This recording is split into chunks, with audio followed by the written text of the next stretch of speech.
təslimiyyət odur ki, biz harda buraxırıq? Biz orada buraxırıq ki, görürük ki, artıq buradan sonrası məndən doğrudan da asılı deyil nəticə.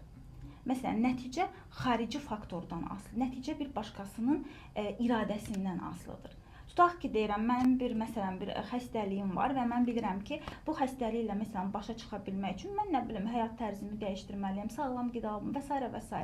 Burada məndən asılıdır, düzdür? Yəni, burada artıq mən təslimiyyət odur ki, mən bir növ xəstəliyə dırnaq arası deyirəm, təslim olub, deyirəm ki, tamam, sənin məndən tələblərin nədir? Sən nə istəyirsən məndən? Bədənimə yaxşı baxmağımı, az stres etməyimi, başqalarının məsuliyyətini öz üstümə götürməməyimi, tamam.